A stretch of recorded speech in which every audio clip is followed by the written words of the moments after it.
Hello and welcome to another update video about Bitcoin. Bitcoin scenario, few small changes. One change because I made a mistake earlier today. It was just too early in the morning, but nothing significant really. But overall, yeah, the overall wave hasn't changed. The overall wave count hasn't changed. We can still count here a wave 1 and a wave 2, another 1, 2, another 1, 2, and we could now finally be in the wave 3. I think there's some good chances here, at least there's a good case there for a few reasons that we now move up finally in this wave 3. Why is that the case? The reason is that when we came down here in this wave 2, yeah, normally we would have expected that to go a little bit lower. The overall wave count didn't change as an ABC pattern in the wave 2, but you would normally expect the wave C to end below the wave A. That it doesn't end below the wave A can be possible in a truncated wave arrangement, yeah, so that the wave 2 was a truncated wave or the wave C was truncated, and that typically happens when the price action that follows is extremely bullish. Therefore we have moved over here to this well, no, actually we didn't move over to this count. This was the count, and after wave 2 you expect a wave 3, but we can see now this strong upside movement and the coiling up of these wave 1s and 2s that you can see on the chart here. A 1-2 setup here, a 1-2 setup here, a 1-2 setup. That now, I mean, it adds up. If you now see the last wave 2 or the last wave C being a truncated wave, meaning it did not actually get as low as it normally should have been. And again, this is possible to make that work if the following price action justifies it. At the moment, in my opinion, it does justify it. And in my opinion, due to the catalyst yesterday, the CPI data, it just triggered this bullish movement earlier than it would have normally happened, because normally you would have expected here the wave 2 to go a bit lower. Yeah, but the other case why, so we've got the series of 1-2 setups. This is bullish.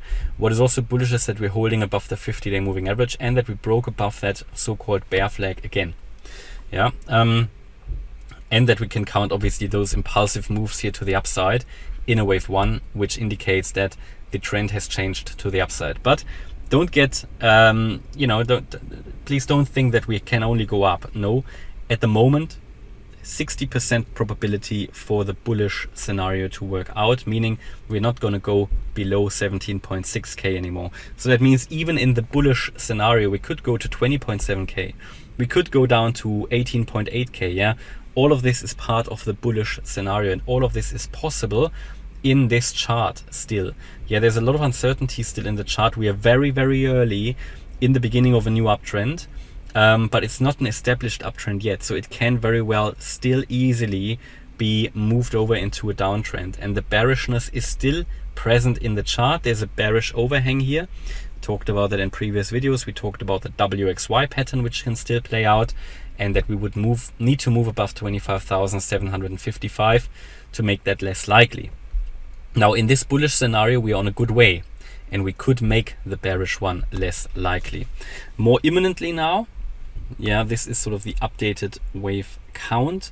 I talked about two possibilities in the previous scenario. One is that all of this here is a wave 1 and we're coming down in a wave 2 in a stronger retracement very soon. I think this is the less likely version. The more likely one is that after we broke out of the descending trend line here, we made a wave 1, an impulsive move 1, we came down in a 2, and then we formed another 1-2 pattern here. Well, I have to change that slightly. I think I moved that to the wrong location. It should be there. And then what we could be seeing here now is already the wave 3 and the wave 4 play out here. So this could be a wave 4.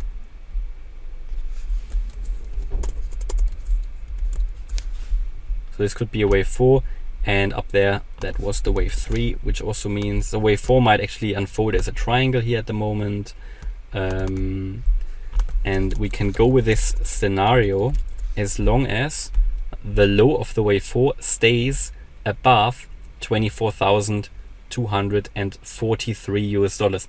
At the moment we are above that, and this could play out as a triangle, and then I would expect one more move up in a wave 5 here to play out.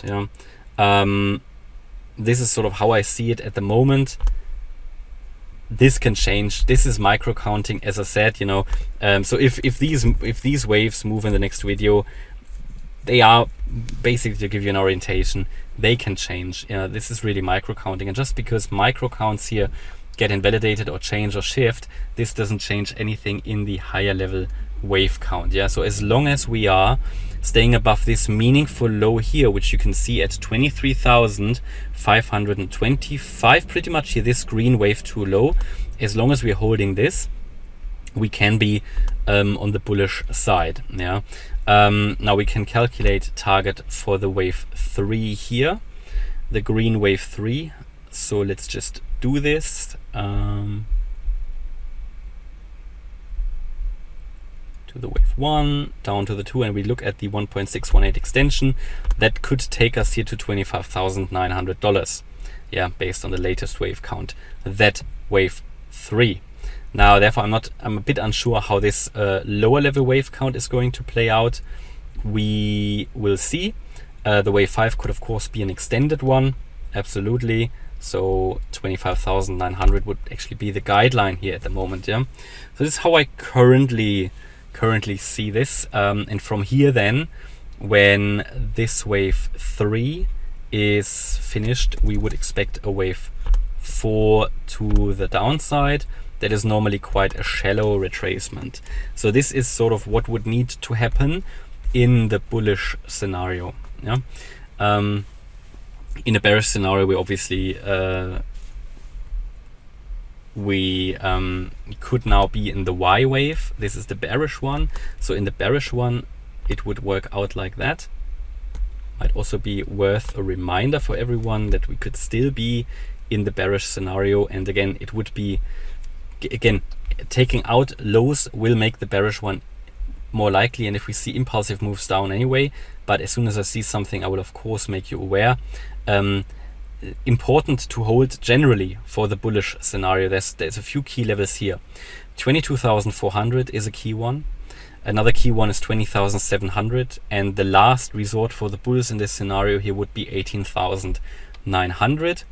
Now, looking also from the bearish perspective, we can count this here as a wave WX, and this would be the Y wave.